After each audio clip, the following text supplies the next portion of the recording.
Another very commonly used filter in Unix shell programming is the program called sort. Now, as you can probably imagine, the sort filter is simply used to sort the lines of text from its input. Of course, remember that that input can come from a file, or it can also come from another program, or even from the keyboard. You wouldn't sort your lines of input from a keyboard very often, but we frequently find ourselves sorting the output of another program.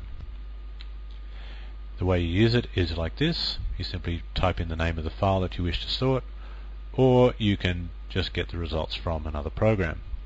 Now, it's all very simple, and I don't want to go into it too much more here, but there is one very common mistake that novice shell programmers make, and I want to show that to you. They typically do something like this. They say, okay, I've got a file on my disk and I want to sort the contents of it. So at the end of this operation, I want that file to be sorted. So they simply do sort of file 1, assuming that the file is called file 1, and then they send the output straight back to file 1. Now, before I tell you why that doesn't work, let's see if we can prove that in fact it does not work. Let's have a look at that now. So I've got a file in this directory called ttt. Let's just have a look at it. It's just a shell script. We had a look at that shell script before, I'm guessing. Actually, no, we didn't. That was just a little experiment of mine. It doesn't matter. So let's actually now sort that file, sort ttt, and here is the output of the sort program, all nicely sorted. I'm going to assume that that is alphabetically sorted. Now, if we have a look at the actual ttt file again, you'll find that the file itself was not sorted. The only thing we saw on the screen was the output of the sort program. It didn't actually modify the ttt file at all. Now, that's fair enough, but let's now sort the file and send the output back into the file. So by the time we finish this, we should have ttt being fully sorted. So let's now cat ttt, and it is empty. It's completely empty. Now, why would that happen? What has gone on here? We've obviously lost all our data, and if you try and do this, you will lose all the data in any file that you try and do this to.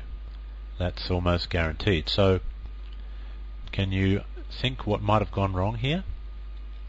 Well, what actually happens is, before the sort program even starts, the shell has a look at this line and says, is anything interesting or special happening at this point?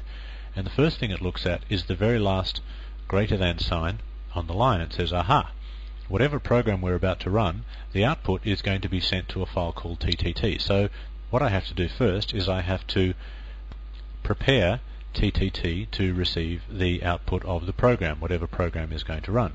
So if there was an existing file called ttt, I'll just erase it. Otherwise, I'll create a brand new file called ttt. Now, there was an existing file, obviously, called ttt. So the shell, mind you, not the sort program, the shell actually gets in and erases the contents of ttt. And then says, okay, we're all set, ready to go, now let's call that program whatever it was. And the program, of course, was sort ttt.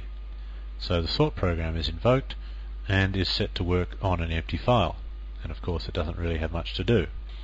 And that is why you should never perform that type of operation. So what you should do instead is the following.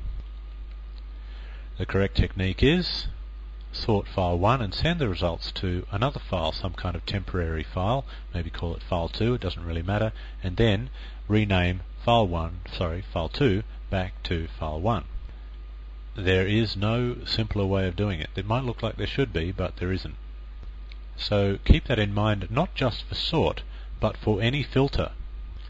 If you want to perform processing on a file on your disk, like sorting, but it could be anything else, and after that processing is completed you want the actual file to have been modified, then you have to use this technique.